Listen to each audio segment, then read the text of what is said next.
mureke duhimbaze mu gihe tugitegereje pasiteri umukozi w'Imana tube duhimbaze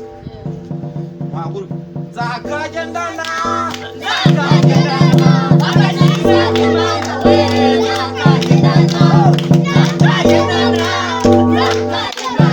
agakiza k'Imana we nzakagendana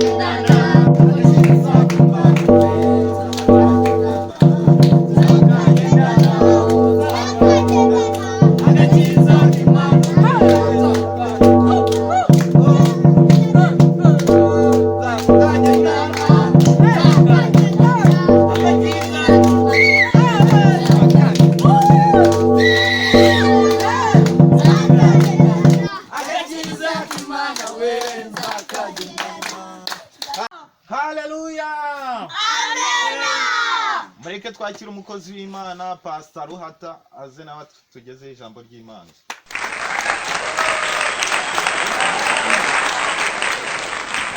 Yakoni arakoze mugiye mutari mwicara ariko reka bade basaba kapo. Ongera umvugira uti haleluya. Jesus is Lord. Ongera umvugira uti haleluya. Jesus is Lord. We wanga guterera Imana kaboko. Shitana azagacaho buri cyo uterera Imana.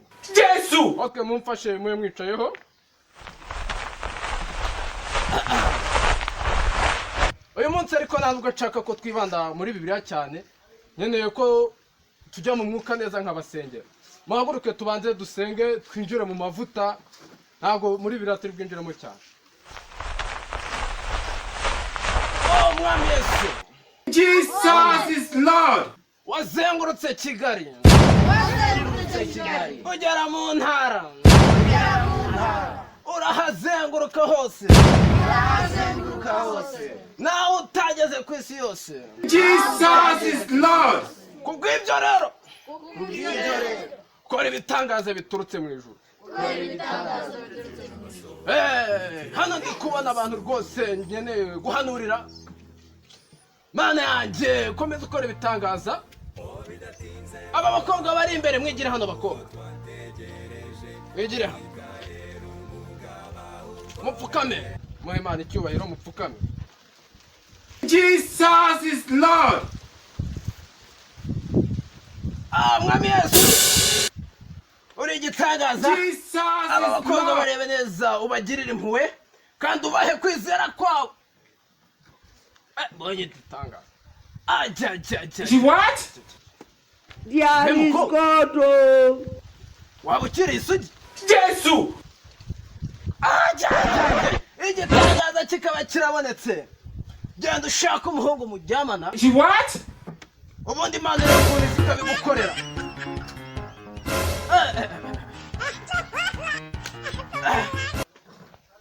Jesus is Lord.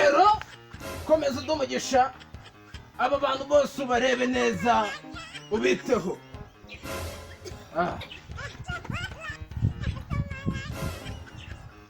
Mwe musenga. Jesus is Lord. Badufasha bagasubira mu byicaro byabo.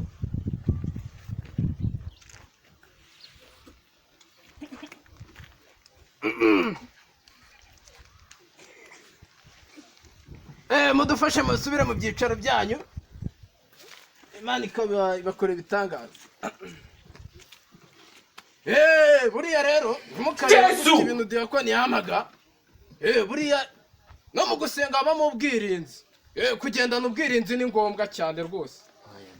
Ni ngombwa Diakoni rwose buriya abakoze akazi. Diakoni buriya turaza kwicara nimugoroba tubivuganeho neza. Twe tubyigaho.